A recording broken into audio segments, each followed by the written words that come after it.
Hello. Before we get started, I want to draw your attention to some links in our show notes. If you're new to the show, welcome. If you enjoy what you hear today, please subscribe at phantompod.org/subscribe or in your podcast app of choice.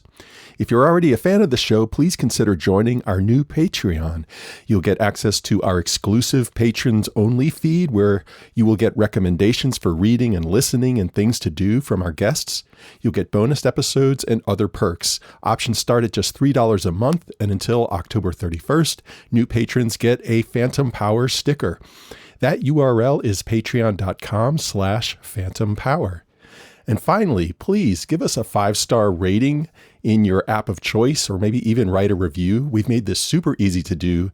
You just go to ratethispodcast.com/Phantom. All right, let's get to it. This is Phantom Power.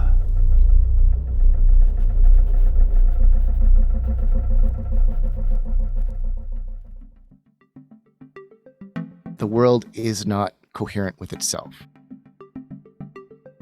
There's no single world.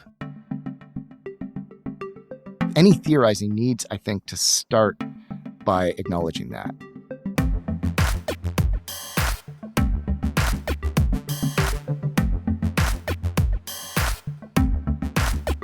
And welcome to another episode of Phantom Power, where scholars and artists and musicians tell stories about sound. I'm Mack Hagood, and my guest today is David Cecchetto, someone who qualifies as a scholar and an artist and a musician, but he draws on his musical and artistic skills in a very unusual way, creating what he calls engagements, these strange sonic experiments that help him and his students understand the nature of our computer-driven lives. David Cecchetto is professor of digital critical theory in the Department of Humanities at York University in Toronto. He's also director of the graduate program in social and political thought there. He's president of the Society for Literature, Science, and the Arts, or S.A.L.S.A. He wrote the book Humanesis, Sound and Technological Posthumanism back in 2013, and he's co-authored and edited several other books. David is one of those people that I just love having a beer with and talking to because he is such an unorthodox thinker.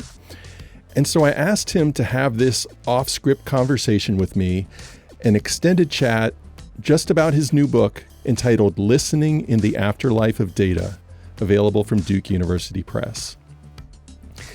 This is a book about the eternal impossibility of true communication and the texture of that impossibility in our current computer-mediated age. David says we live in the afterlife of data, by which he means we know that our data-driven representations of the world don't really capture the reality of our inner and outer lives. And we know that algorithms perpetuate injustices of all sorts, and yet we still live our lives as if we did believe in the data. And this is where his engagements come in, these strange sonic experiments that help David and his students confront the distortions and fallacies and textures of a data-driven life. If you walk into David's classroom, you might find people wearing elaborate prostheses that simulate having a 1,000-foot wide head, or gadgets that swap your ears so that the left ear hears what the right ear hears and vice versa. If you're already feeling a little confused and weirded out, welcome to the counterintuitive world of David Cecchetto. I've wanted to have him on the show for a long time. His work is kind of hard to put into a succinct narrative, however, so that's why he's our first guest in what we're calling our off-script episodes. No script, no music, no sound design, just a lengthy and, I think, fascinating conversation with David about his ideas and practices. And for our patrons, there's an extended version of our interview, complete with some outstanding recommendations for reading, listening, and doing that David has. You can get access to that at patreon.com/Phantom Power. 2 final notes about this interview. Number 1, we will be using a central term in David's book, Incommunication. That's just one word, Incommunication. Did I do that right? Second, we did this interview over the internet and David's voice gets a little glitchy at times, which is a lovely sonic example of the incommunication that we're going to be talking about. But I do apologize nonetheless. Okay, here's my interview with David Cecchetto.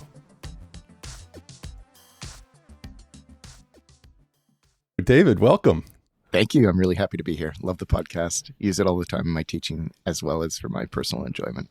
Oh, man. Thank you. That's great to hear because I think you're really one of the most original thinkers who are working at this intersection between sound and media theory right now. I feel like you have really interesting ideas about these things that are challenging and fun. So I'm looking forward to getting into this with you. Your new book, Listening in the Afterlife of Data, Aesthetics, Pragmatics, and Incommunication, definitely follows its own sort of line of pleasure and curiosity. And the book opens with this question: how might we listen to computers in their incommunicative profiles? Which, I had to read several times just right there. But then in the next sentence, you kind of admit that this is an obscure question and that you're interested in asking obscure questions because a lot of the questions that we ask in a scholarly setting, the answer is already kind of built in. And so we're if I'm reading you correctly, we're more almost like following an algorithm to get to the desired preordained answer rather than really thinking outside again of these certain kinds of boundaries. So you set up this kind of strange question and it requires you, and it's going to require us to kind of unpack little by little what that question means. And then maybe by the end of getting to what this question means, we will have in some way answered it. That's great.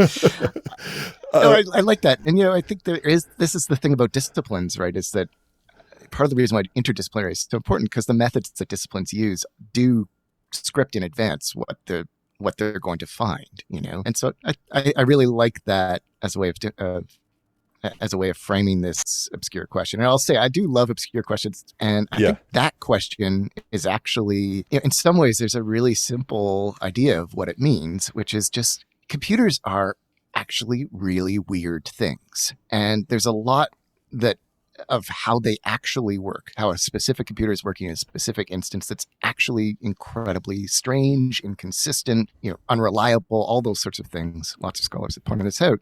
But then it's really hard to think about them and not just see them as kind of formal technical tools. So the question of how to listen to them in their incommunicative profiles is sort of how does one stay in touch with the strange things that computers are doing? The idea is that computers are doing something other than what we're told that they're doing. So some of what they're doing is being done on individual computers. Some of what they're doing is being done by virtue of the kinds of communication that they make seem natural, right? So we might describe computers as communication technologies, but what idea of communication are we actually building when we do that? This form of asking the question is actually pretty familiar at this point, I think. So for example, many people today are asking, what is policing actually doing under the guise of keeping people safe, right? And of course, the answers are that policing maintains the racialized, gendered, ableist, and otherwise power inequities that are part and parcel of the times and places that I'm living in. I don't know about you. I would guess so.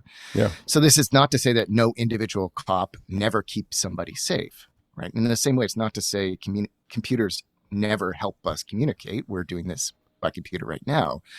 But it's to say that, a certain policing itself is also doing something else. And a certain kind of computers themselves, in addition to being these sorts of communication technologies, are also doing something else.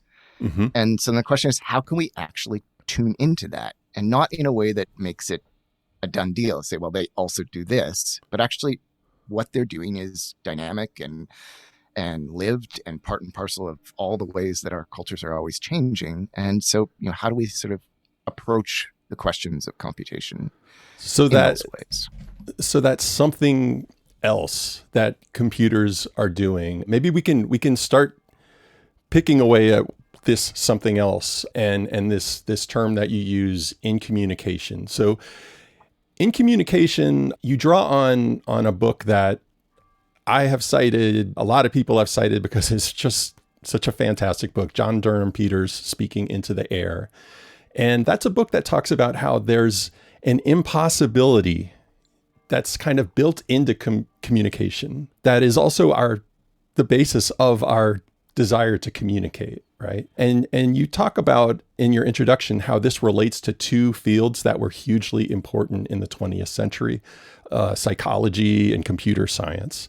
So maybe could we talk just a little bit about that? Because I think it gets at the root of something that the human mind and computers maybe have in common. So yeah, maybe we could start there. No, that's nice.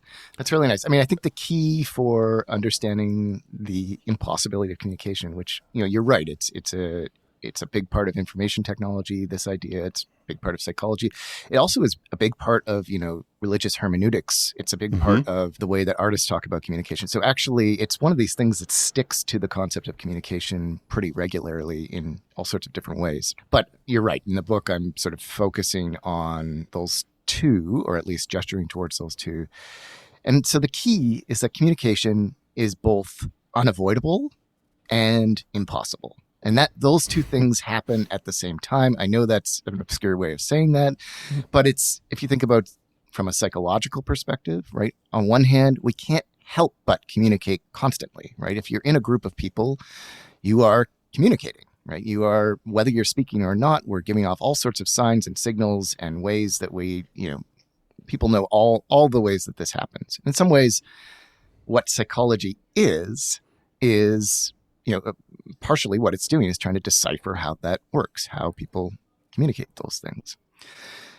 At the same time, though, the impossible part is that for psychology to make sense, I have to have a sense of my psyche, me, being different from your psyche, you, right? We have to have some sense of interiority, right? This is me, and I'm going to take the me that's inside and express it, make it outside to communicate an idea to you.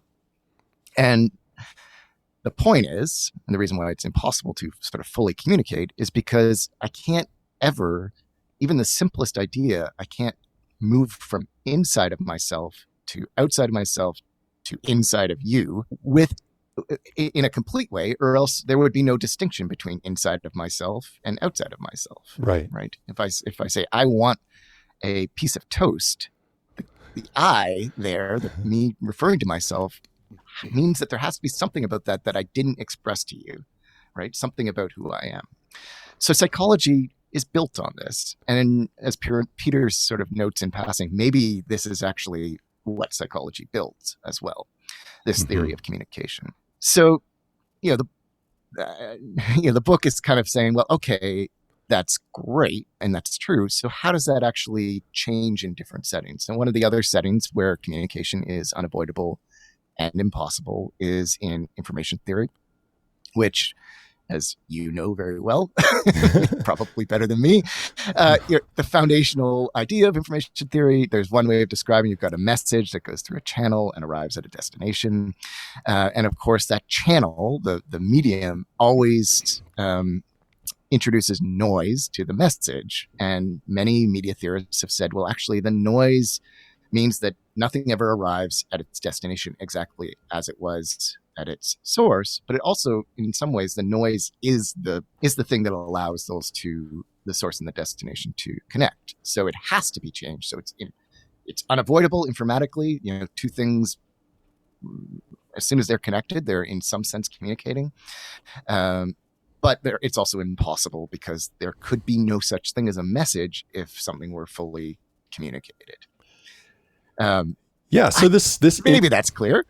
I think that's clear. I mean, it's like, so the impossibility of ever truly knowing the other or ever truly knowing the self is sort of the basis of psychology. And the impossibility of a noiseless transmission is the basis of computer technology. Like Claude Shannon was working at AT&T. He develops this, information theory because he's trying to eliminate noise from the phone lines at AT&T. And yet that noise is also integral to those phone lines. So it's this unavoidable problem, but it's a very generative problem. You know, we've come up with all kinds of theories of the self and of information and of computers because of this extremely generative problem that you give us a really terrific name for, I think, which is incommunication.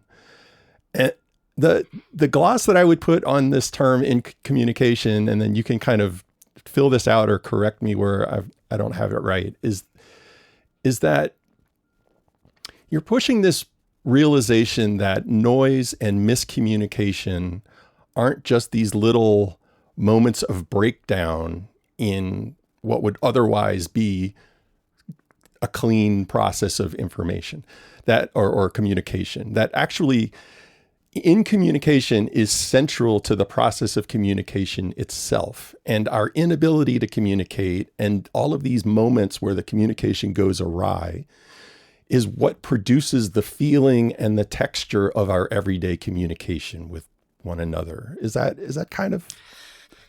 Yeah, I think that's totally fair, right? I guess the key thing I'd say is very little of our seemingly communicative actions are actually explained by the way that communication is, at least in a day-to-day way, talked about, right? If we talk about communication as an exchange of information, as me passing an idea to you and you pass an idea back to me, that actually explains very, very little of what we're doing as we are unavoidably constantly communicating, right? So even if we just restrict ourselves to speech, right? Never mind all the bodily and affective things, right? There's lots of communication that isn't speech, but even if we just restrict ourselves to speech, if most of us were to record all the things we say in a day, this idea of like most of it would not be explainable through the way we talk about communication.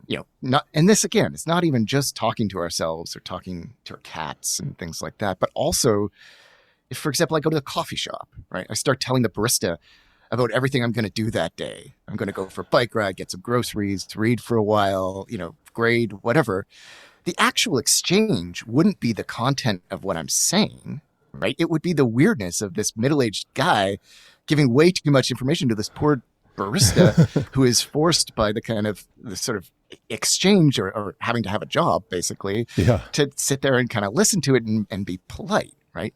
And actually, even the exchange of coffee for money isn't, in many cases, really that, right? Because I go to the coffee shop for something other than just coffee, right? Mm-hmm. So understanding communication as information exchange is ridiculous. It's just totally inadequate, right?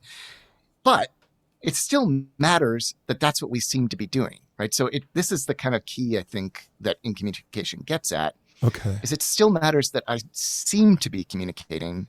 That's what allows these more complex, weird interactions that are always happening to sort of continue to take place, or not what allows them, but it's what frames the ways that they take place. I can give an example if you like. Yeah, give an example.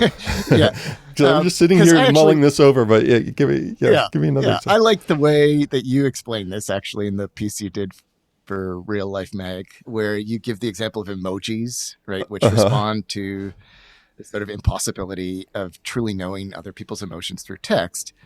And in doing so, they give us this new texture for communicating. And I think people feel this. If you just imagine, the difference between writing a letter, writing an email, or texting, one of the things you get with texting is like you can send emojis or GIFs or that sort of thing. And the key is it's not nobody would say that an emoji is more precise, right? But it's different. It feels different. It changes in turn how we feel when we are doing that. Or one that gets talked about a lot is the like function in social media. Nobody would say that liking something on Twitter, or hearting it, I guess, is the same as saying I like to eat vegetables, right? Like the word, the like doesn't mean the same thing, but it takes on its own sort of texture of kind of crafting a certain kind of connection that we know what it means, but we can't kind of quite explicate what it means. And what it means is kind of also always changing based on how it gets used, right? I think maybe that's So okay. So the emoji example, it's like, I can't know what tone of voice you were using in a text message for sure. And the emoji, that you give me an emoji, it gives me a little bit, oh, okay, that was a joke. That gives me a little bit more. And yet that's still never quite enough, right? But the fact that we couldn't communicate created this new form of communication, the emoji, and that becomes part of the texture. And now that's part of the norm of communication. So the incommunication is always producing new forms of communication. Is that right? Yeah.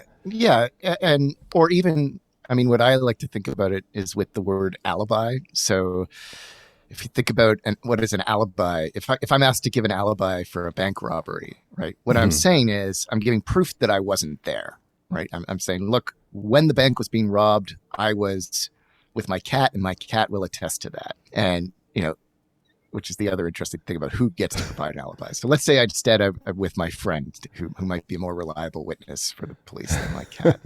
So I give an alibi. But the thing about an alibi is it also proves or suggests your implication in the scenario that you're saying you weren't part of, right? So who has to give an alibi under what conditions? Why would I be asked by the police in general where I was during this bank robbery, right? The fact of the alibi proves I wasn't there, but it's still different than having never had to give an alibi at all. Right. All the thousands of people who are not even called in to be questioned in that way. So I think communication kind of functions in the form of an alibi, right? It's sort of our way of explaining, well, this isn't quite what I'm saying, but we're here together, not quite saying this stuff together. Okay, so I think that unpacks the incommunicative profiles piece of our opening question. How might we listen to computers in their incommunicative profiles? So maybe we can get deeper into the computer aspect. And then we'll talk about your experiments in listening to computers, which I find fascinating. So your idea here is that data today is our primary medium of incommunication. And you have this line that I really like.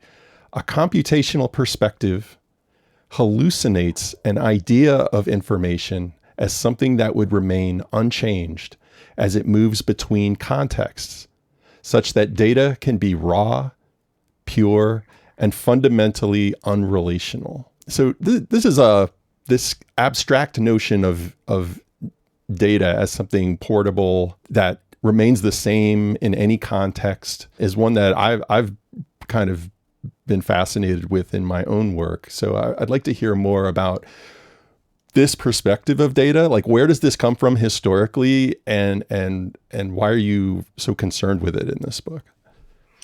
Yeah, that's great. I'll just say really quickly first, the word hallucinates is important there because, sometimes when people hear hallucinates, they think, oh, it's not real. And that's true, right? Because data is not raw, pure, unrelational.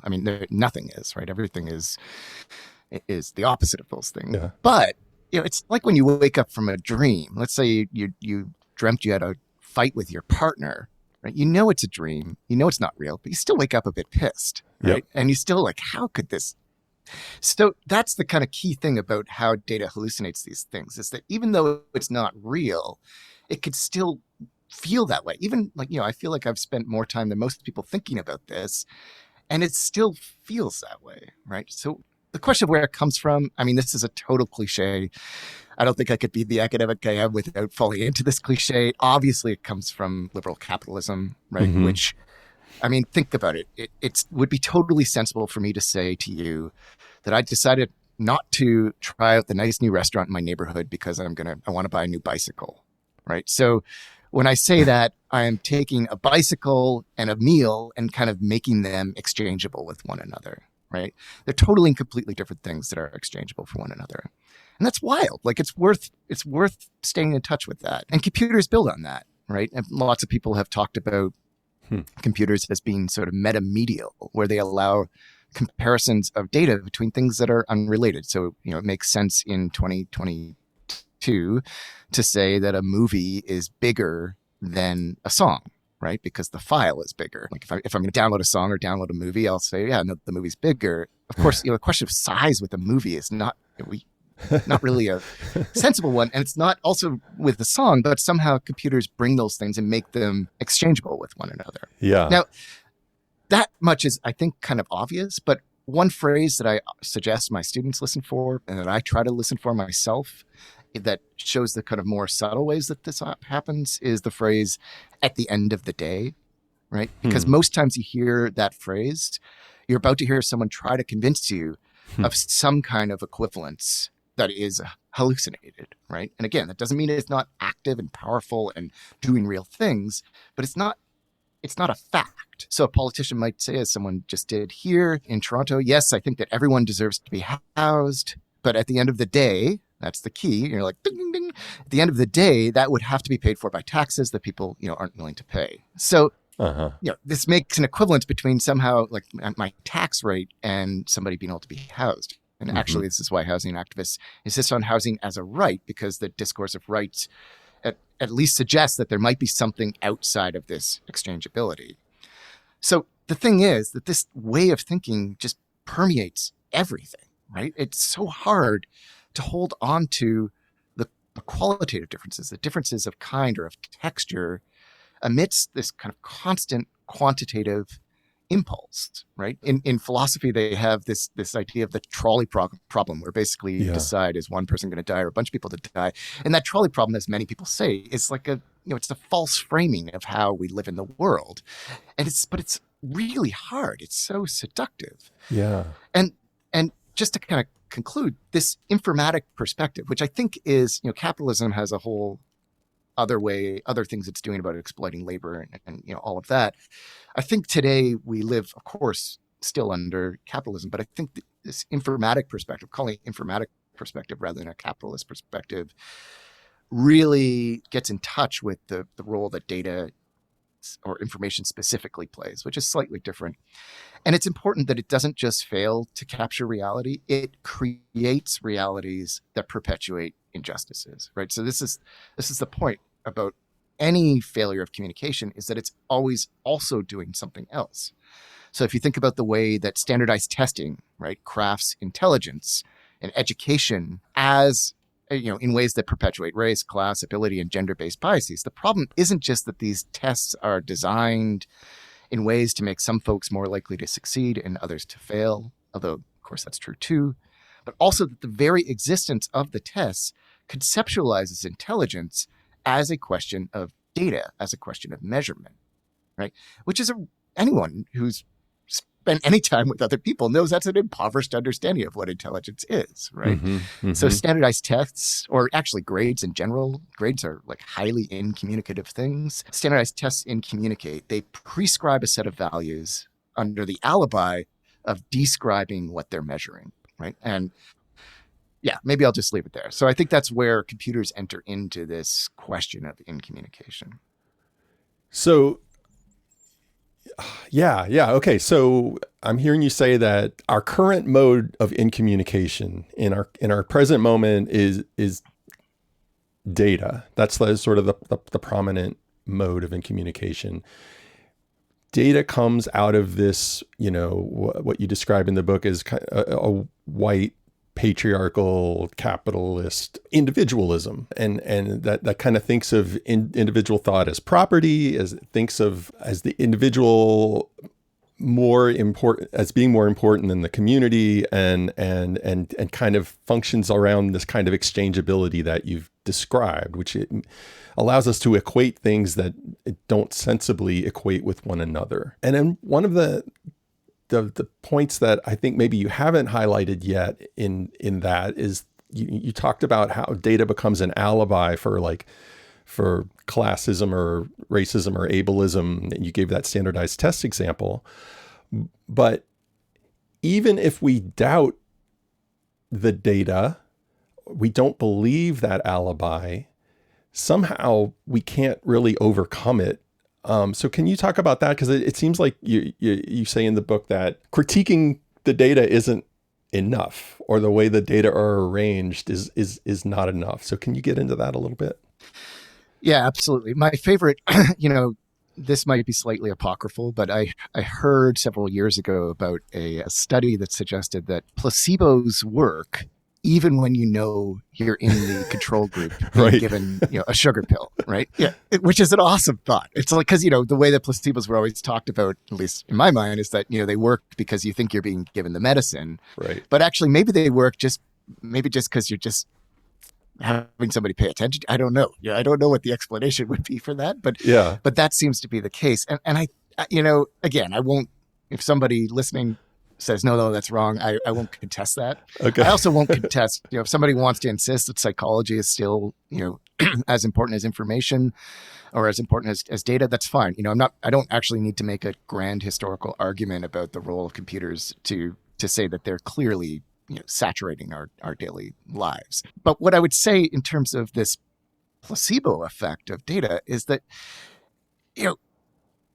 well, actually, there's a scholar named R. Joshua Scannell. He's one of many people who has written about predictive policing, the predpol technology. And one of the things that he sort of shows is that, so this is a technology that police departments use all sorts of ways for recidivism, but also to predict where crimes are going to take place. And basically, it prints out a map that says this is where, based on all these factors, we should have officers with boots on the ground in order to be present because this is where crime is likely to happen today. And, Josh has pointed out that the cops know that this technology doesn't work properly.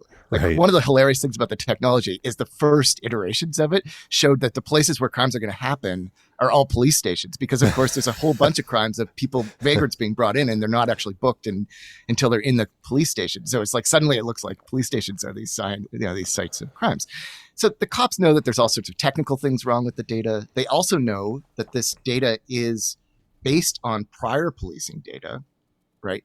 So they know that, and the Toronto Police Department just issued an apology, probably an empty apology last week, because all of their data shows that, policing is racist, turns out, right? So they know that the data that this is based on, the ways that crimes have been policed in the past are informing what crimes will be policed in the future, and that is biased. The cops know this, and yet it's still so seductive, because if you know that going to location A is more likely to lead you to be able to intervene, even if you're a nice guy, like even if you're no part of you, no bone in your body imagines yourself to be, racist, you still want to be effective at your job. And it's like, well, somebody robbing a convenience store is in one way something that is racialized, but it also in another way is just a crime that if you are a cop, you kind of imagine your role to be to stop, right? So it's so seductive because in some weird ways, it works. There's a scholar named Soonha Hong. He has I don't know if you know the book, Technologies of Speculation, I think it's called. It's really, really nice book. Really, really, it's a weird book, but really responsibly researched. So I envy him that. And he says basically, what's being sold to us with data and what's being sold is not what it allows us to do, but actually, what the data will do for us, but rather what it allows us to do in the name of data. And I think that's that kind of seductive thing that happens all the time, right? And again, it's like everybody knows that IQ tests don't work. Yeah. But I think, if I'm being honest, I think if I scored like a 60 on an IQ test, I'd still be disappointed. Right. Right?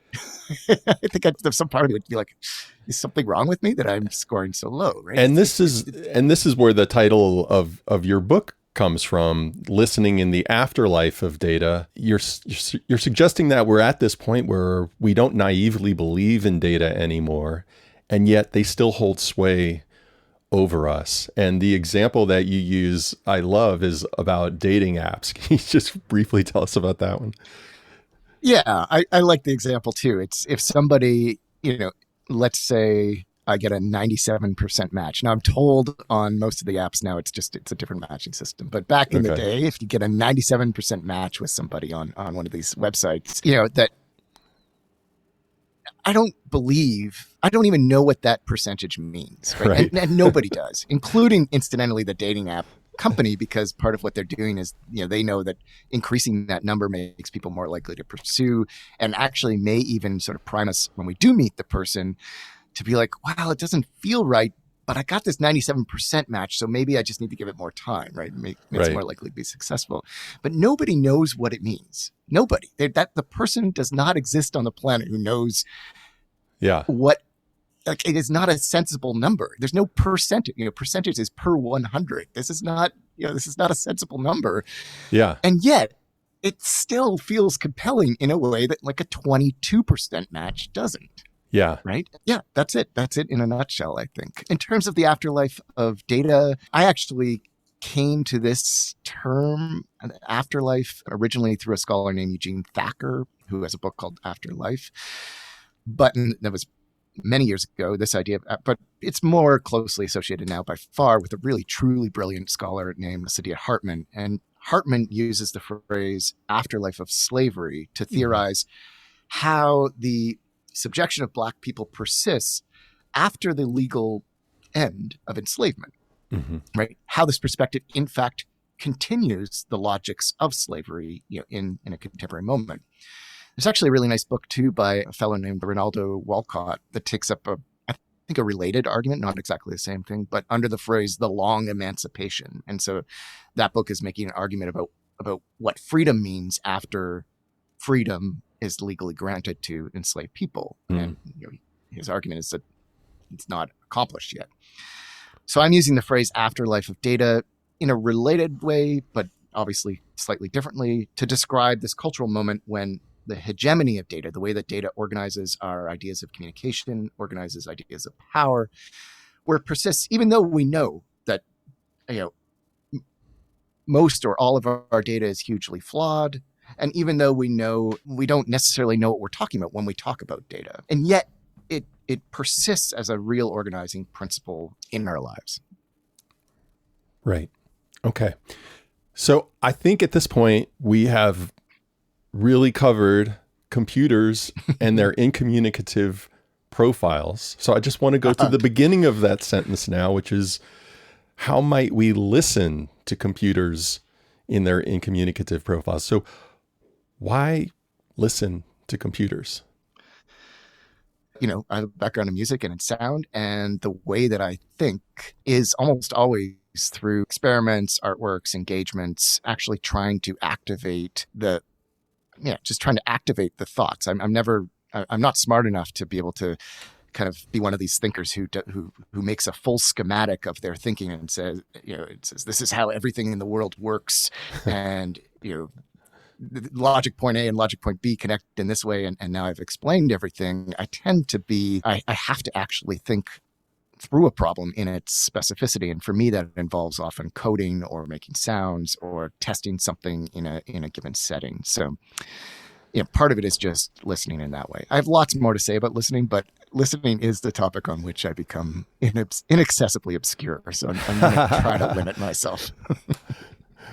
Well, let's talk about these experiments, or as you call them in the book, you call them engagements. There are several of them in the book, and I would like to just kind of go through each one and have you kind of describe what this engagement was. What did you do with sound? And then what did this highlight for you about our life in the afterlife of data, having gone through this process? And I know some of these are things that you did with your students. So that might be interesting to hear about as well, like how you actually use these techniques and methods either in the classroom or in collaboration with other scholars. Because like I said earlier, like that's one of the aspects of your work that I just find so refreshing. So let's talk about this project called Exerbia. What was Exerbia? With Exerbia, it's an old piece. I think basically all of the pieces I talk about in the book are connected in some way to this fellow, William Brent, without whom he's a professor of audio technology. He helps me a lot through the particulars of this stuff.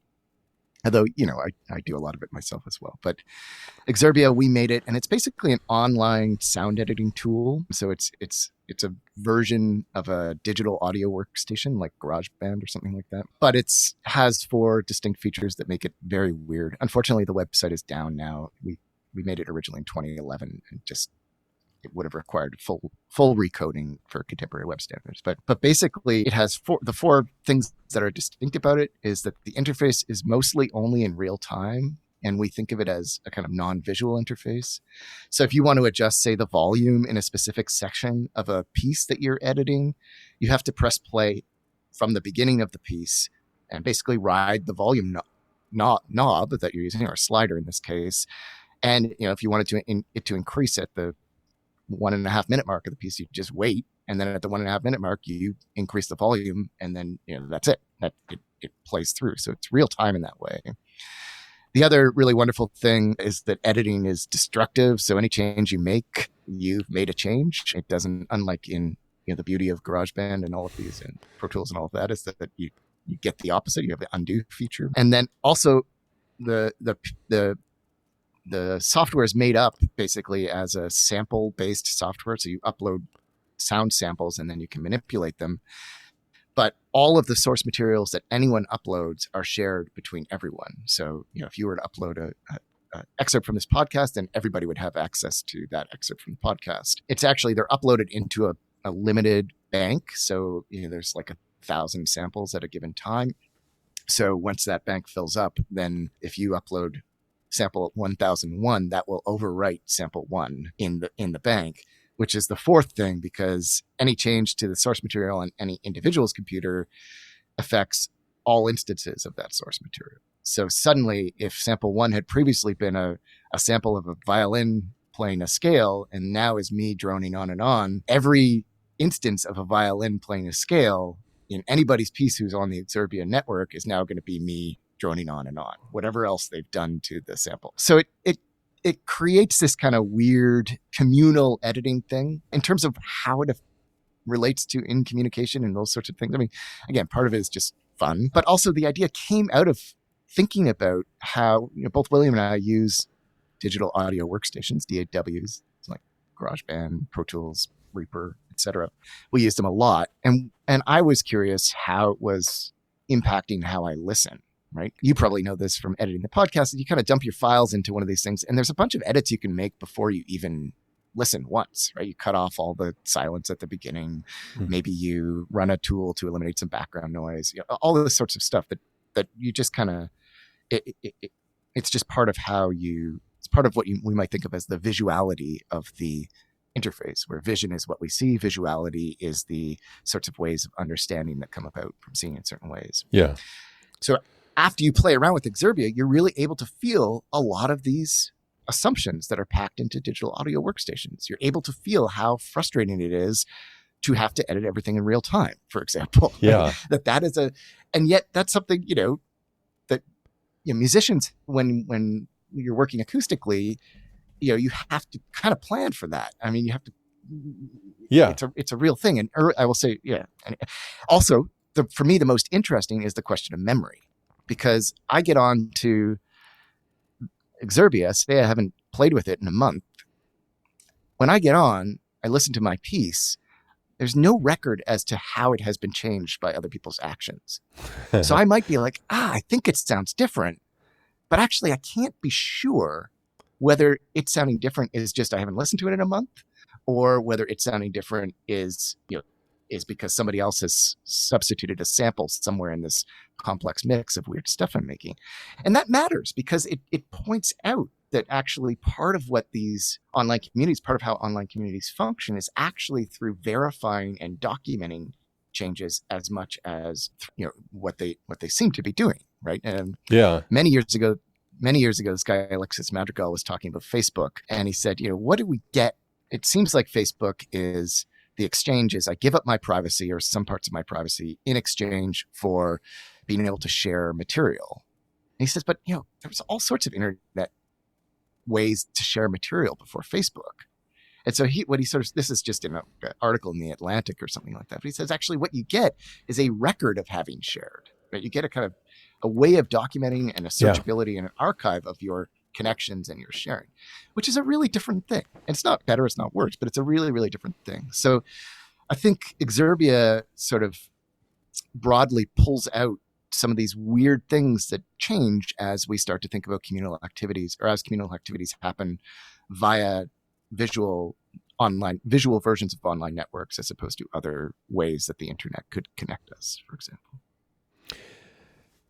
Yeah, I think this project really pulls out that atemporality and abstraction that sort of exists in the way that we handle audio in the computer, and that versioning, and this whole, I think it really makes me think a lot about like what a file is, and that we're taking music, which is this temporal form, and we're visualizing it as something atemporal that's just spread out on a screen before us that can be edited in the abstract outside of time, so to speak. And all of these commitments that you're forcing people to have, like not being able to go back and having to edit in real time, and all of these things really highlight the affordances of the computer, but also the strangeness of the affordances of the computer.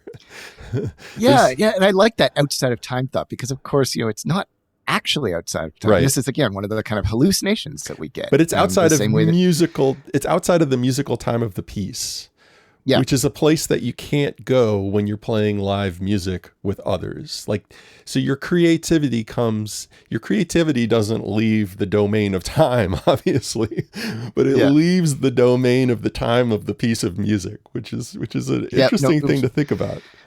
All right, well, let's talk about another piece that you mentioned in this book. I don't even know if piece is the right word for this, actually. I suppose an engagement is definitely a better term for it. And I know this is something that you have engaged with students in doing. So the label you gave to this was Fathead. So talk about that.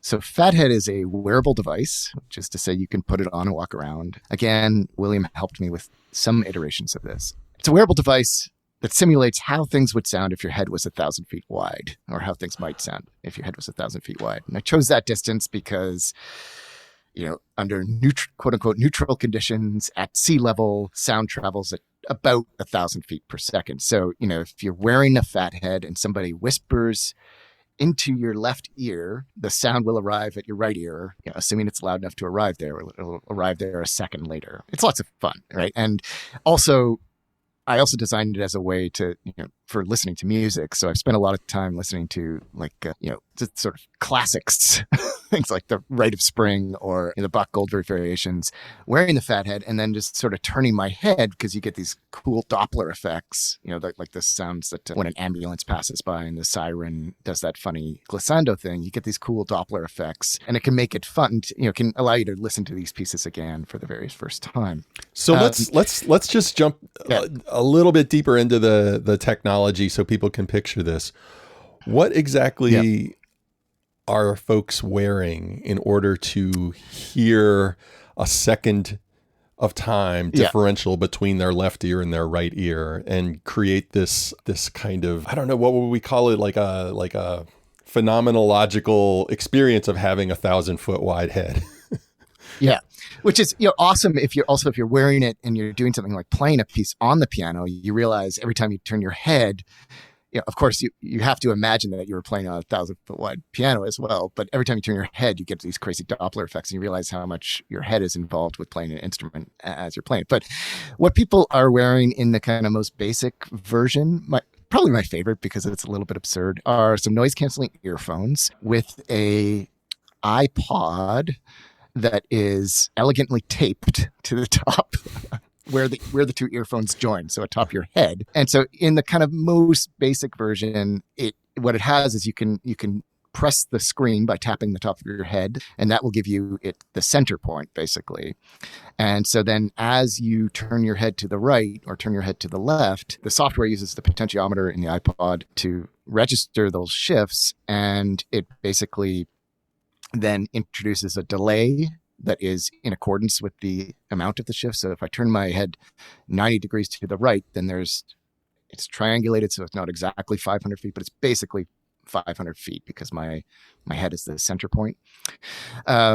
And likewise, using a adjusted version of what's called the inverse square law, which is the way that sound diminishes at a distance, it affects the volume as well. So those are some of the decisions that I made and played around with. If you use a kind of pure inverse square law, then you just don't hear as much because, I can't hear somebody talking 500 feet away.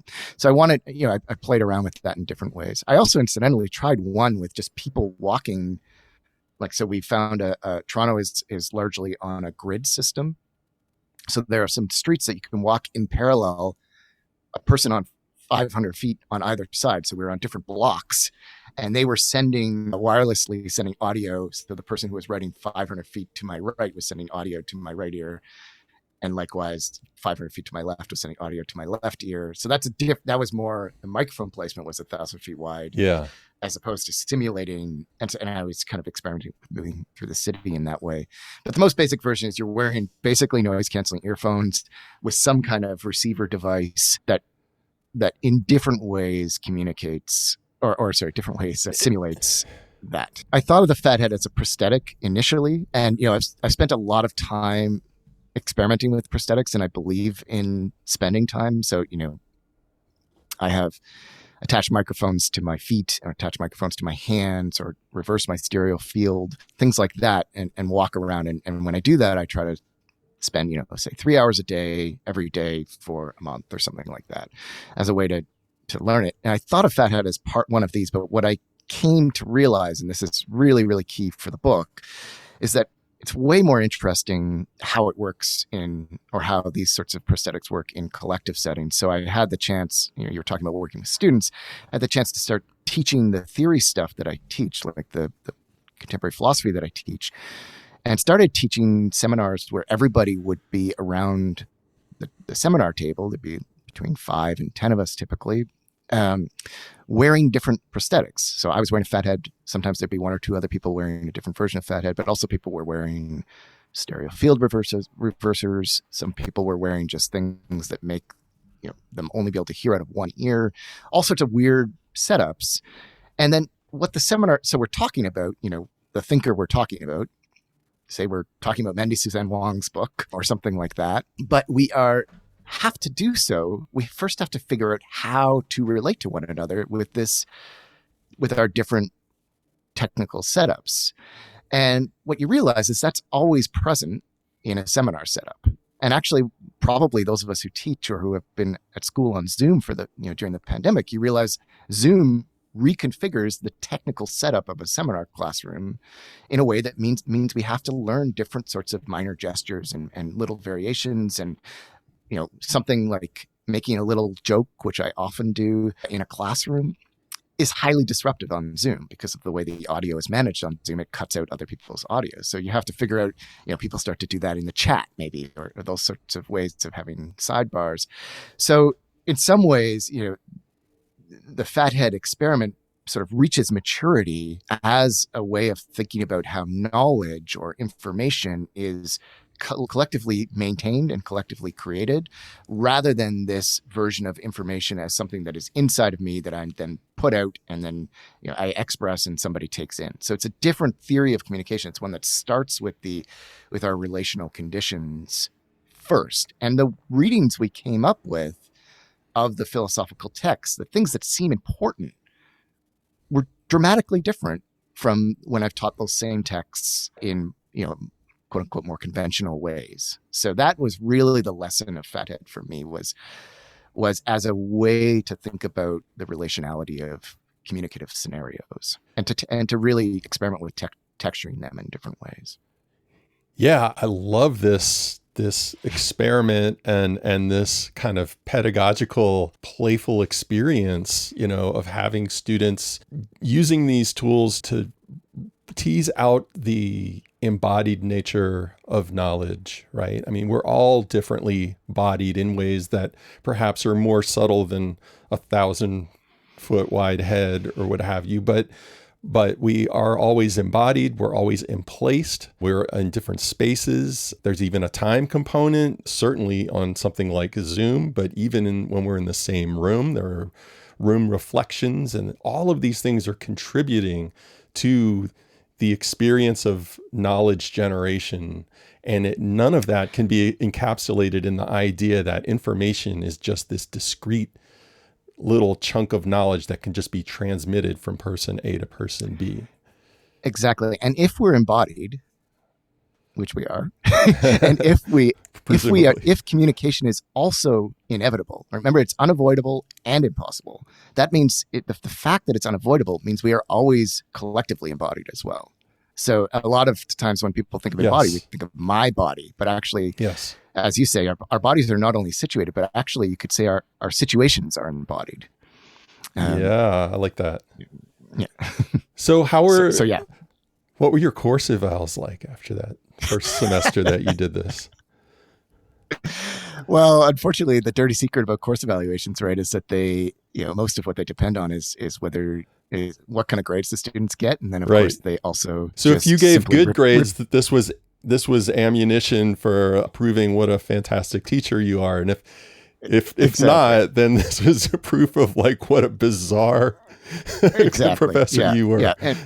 And of course, I benefit from structural advantages of course evaluations as well. We know that they disadvantage people of color, they disadvantage women, they certainly disadvantage anyone with an accent, all that sort of stuff. Absolutely. So as much as I will say, the students like to do this kind of stuff. Okay. Everything I learned, students like to do this kind of stuff.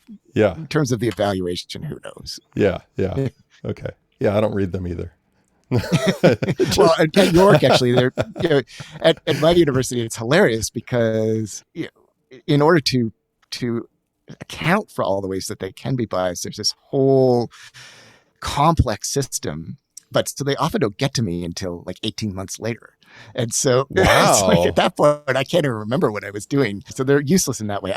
One of my goals as a teacher is to try to create a classroom environment where students are comfortable saying what they like and don't like in real time. And actually, one of the technical, for those who are teachers out there, I've loved this tip, is I create a course email account and I give them all the login access so they can email my professor's account anonymously. All I know is that somebody from the course, because I get an email from the course email account. So if they have a complaint or a concern or that kind of thing, they can send me an anonymous email if they're not comfortable talking with me about it. So that's worked really well for me, especially during COVID when, we're managing all sorts of diverse needs around protocols and stuff like that. That is so cool. Wow, that's fascinating. And I was totally joking about not reading my evals. I do read them.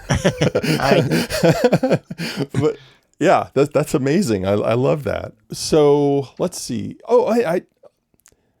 Another thing that comes to mind here is that the course evaluation is a perfect example of the kind of datification of things that can't be datified and perpetuate the inequalities that already exist, right?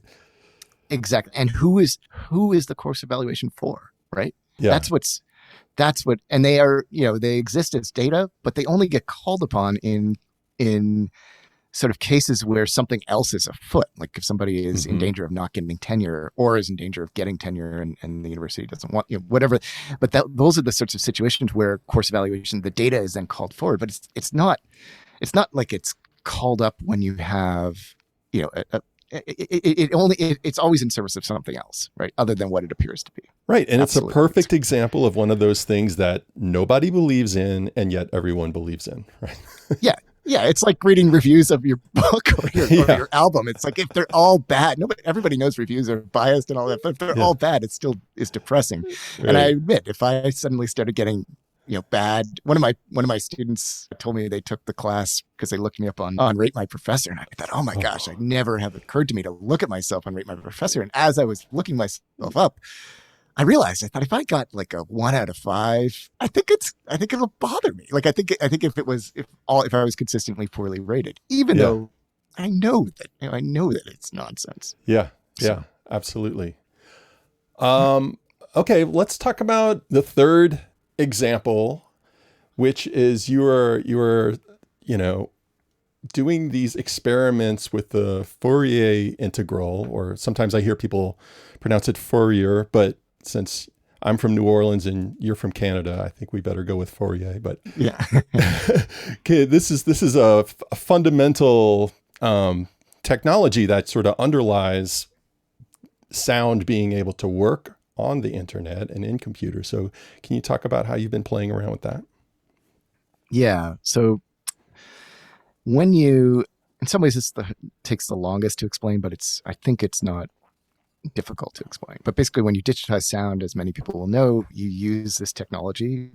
Fourier transform is the technology. The integral is the mathematics that underlie it. That allows you to record a sound, what we might call a composite sound, so a sound, as a series of component sounds. So sort of like how you can analyze the color purple of, say, a particular flower, and then you can analyze that purple as the composite purple as being made up of the components, certain intensities of red and blue, right? And then you can subsequently recreate that by mixing those colors.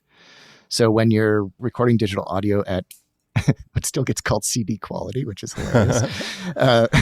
And I always hear it as, at this point, CD quality, like SEDY. CD, yeah. But when you're recording audio at CD quality, basically what is happening is you're taking 44,100 pictures per second of a sound, and each picture contains 16 bits, which is a number, right? A bit is an amount of quote unquote information about the frequencies, the component sounds that are present. And then when we play it back, basically it's like a flip book animation, people who did like stick figures in the corners of a book when you're a kid, and you do one on each page, and then you flip through and it looks like the figure is moving.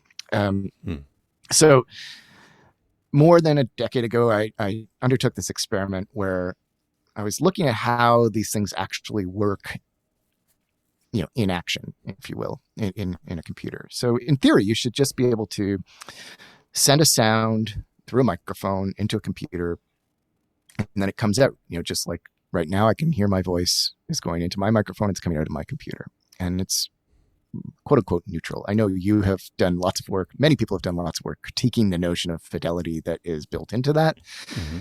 Ultimately, that's what I'm trying to get at, but from a technical perspective. But anyway, so the experiment that I did was just, I took the same recording and played it through 4 different Fourier transforms in a room and had it sort of loop back on itself over the course of, I said a week. I actually am not 100% sure. It might have been 2 weeks, but I said a week in the book, so that's what I'm sticking with.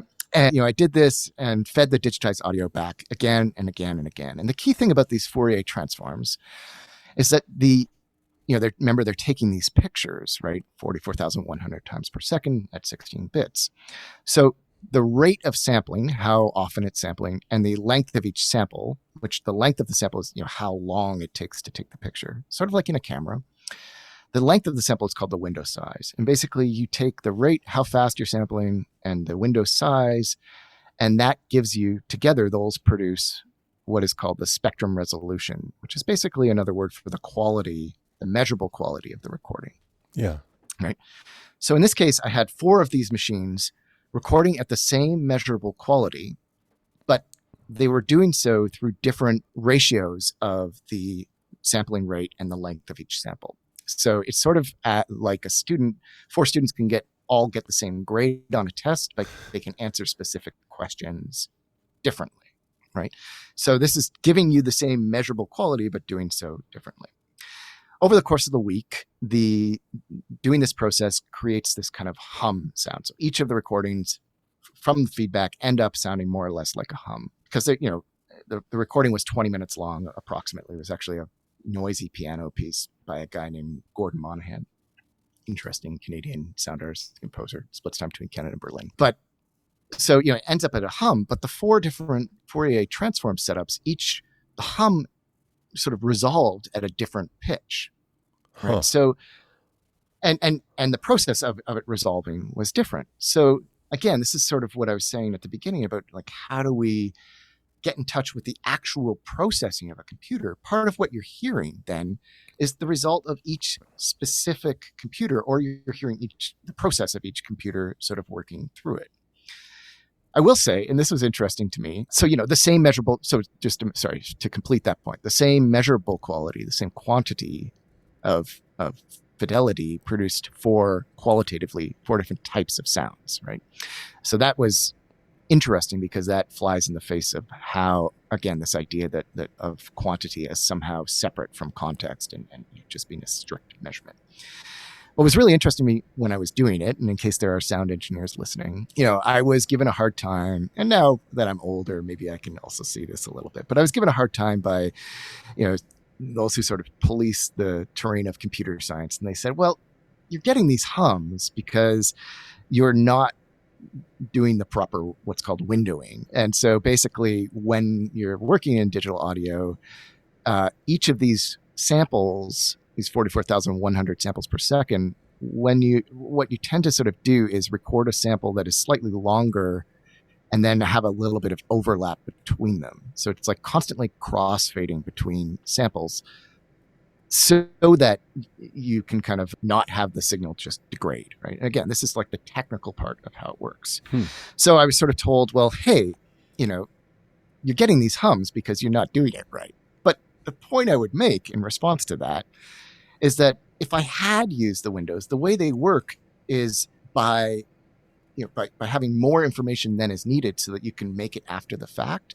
And the way they work is very much as an art, not as a science, right? So this is one of the many, many, many things that makes recording engineers so special is they know how to do this kind of stuff to produce the result that they want to hear. In the book, this was actually one of the germs of the entire book, and then it ended up just as a footnote. But I retaught myself trigonometry. Oh, God. Tons of time learning about Fourier's because I had an insight that, in Canada, so Fourier, these transforms are used for ultrasound analyses, which are performed often by nurses.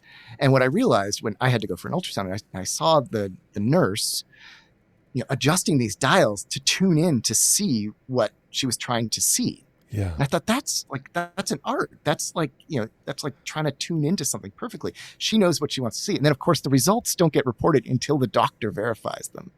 Right. So we think about this as a technical operation, but it really is it's artful. It requires this kind of craft skill at the very least on the part of the nurse or the technician, who at least in Canada are disproportionately women, mostly women of color, and are paid much less than the doctors. So, if we were to acknowledge the artistry that goes into this, we might have to actually then pay them as more skilled laborers. So we pretend that this is instead just a kind of like flicking, a light switch on or off, which it's not. And this, you can have a better or worse ultrasound technician. And so I was interested in this. And so the point is that this is also something that sound engineers do with this kind of stuff. They can adjust the windowing to correct or to introduce redundancies. I almost said to correct errors, but actually Windows don't correct errors.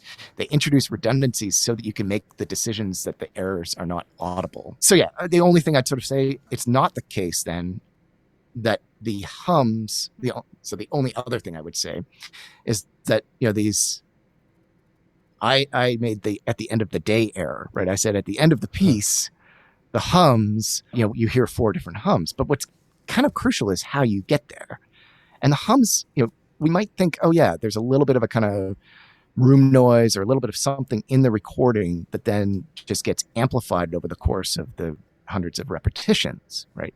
But that's not quite right, because part of what's happening as a computer computes the audio, the computer is also computing itself computing, right? It's saying what are my resources that I have to do this computing? Right? This is why if you look at like a progress bar, everybody laughs about this. It goes to 90% in 2 seconds, and then the last 10% takes 10 minutes or something like that. Yeah.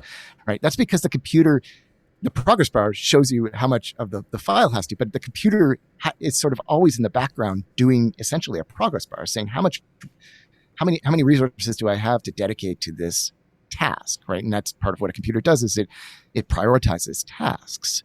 So these remnants are there in the computation. They're just usually so minor, so small that they wouldn't become audible. But if you repeat it and repeat it and repeat it, because the differences in the computation become audible in this way, they are impacted. So if you can repeat it multiple times, it may not arrive at the exact same hum. So it's really, really important actually to spend some time thinking about.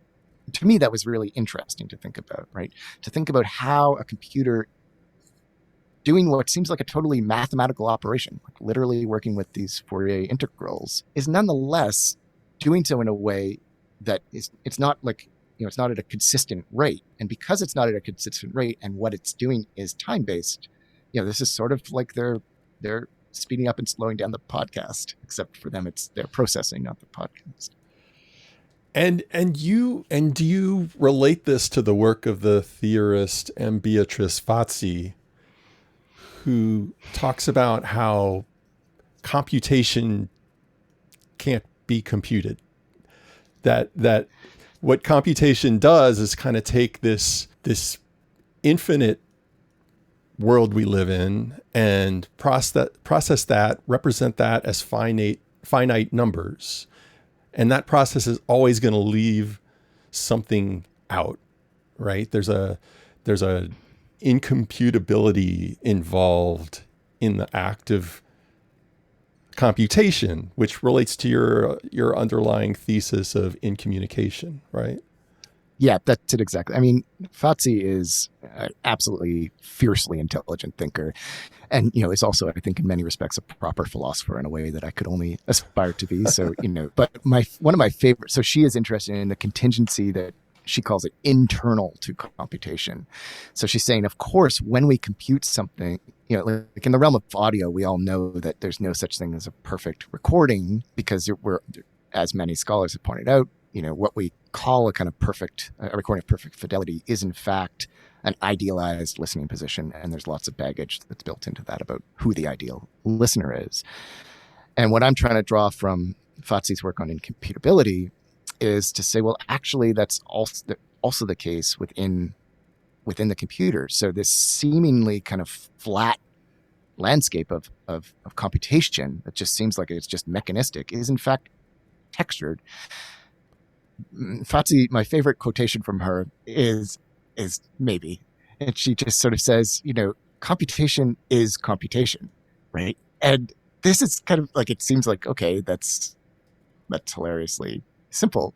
But her point in saying that is that it is, at least my understanding of her point in saying that, is that we have to think about computation as its own thing, right? We have to, if you want to get at what the rationality that is enacted by computers, you have to understand that's different than the rationality that is enacted in formal logic, right? It matters that computers are actually enacting this.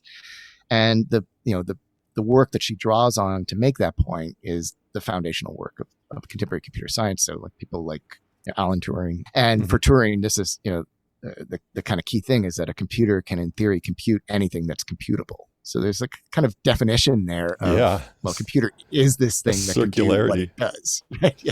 Yeah. But that's necessary because without that, the whole thing falls apart.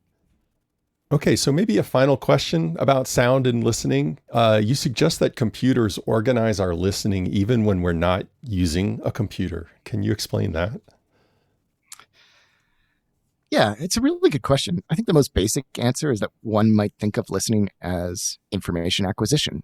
A lot of times that's how it gets talked about, right? Listening as receiving inputs through our ears that are then processed by our brains. So when we think of listening like that, we can miss all of the strange relations and indirections that happen. So even if I just think about what happens in my ears when I'm listening, right? Sound waves are conducted through the auditory ossicles, the little bones in my ears, and they are in turn connected to the stapedius muscle, which contracts and expands according to the various stresses that it is under. So even, just to be clear, listening is not the province of the ears. We listen in all sorts of embodied ways, et cetera, and technical ways. But even if we were to accept that it's about ears and about information reception, the point is that our ears, the same sound will not sound the same ever, right? It just simply doesn't, because I mean, and if people want to test this out, just think about walking into a live music venue. You walk in and it sounds super loud and your ears adjust, right? And that's a physical process. And what they're adjusting to is changing how receptive, or the ways that they are receptive to the vibrations that they're encountering. So maybe most of the time that we hallucinate something of a sound remaining unchanged as it moves across contexts and through time, again, that is a kind of hallucination that is in concert with this idea of communication as information exchange. Yeah, and an interesting thing is happening to our mutual hallucination of communicating via Zoom right now, which is your voice is starting to go a little bit robotic every now and then, which I think is totally appropriate to this conversation. Yeah, I wasn't going to disclose that I am a cyborg sent here by computers to attest to their strangeness, but I don't know if my sons are gaming right now and glitching stuff out, or yeah, just you've made the internet mad with all your disparaging talk. But That's right. Internet, I love you.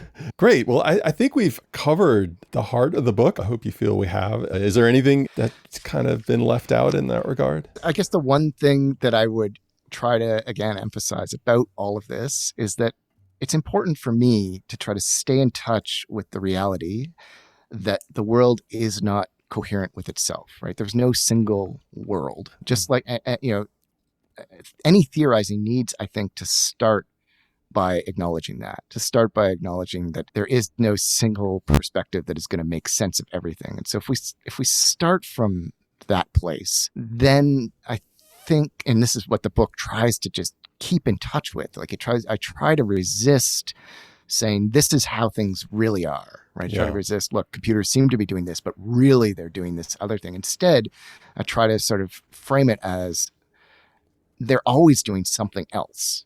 And so what are the techniques? These are the techniques that I've developed to try to attend to some of those other things that are going on.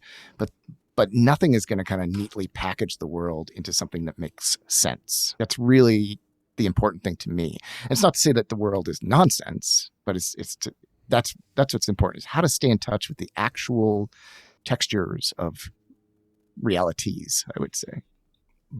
So the part of it, again, the part of us that learns to wake up from our dreams and, not be mad at the person that we just had that just wronged us in the dream is important, right? Like it's worth having that sociality, but it's also important to not just simply pretend that you're not feeling what you're feeling, because that dream is also real, and it's not just real because it can be interpreted in certain ways, but it also means you're probably more likely to feel a bit short with that person that day. So it helps, like the irrealities are active in different ways and productive of different things. All right. Well, David, thank you. This has been so much fun. I really appreciate you coming on the show. Thanks so much, Mack. I really appreciate it. I look forward to all the future episodes too. Thanks.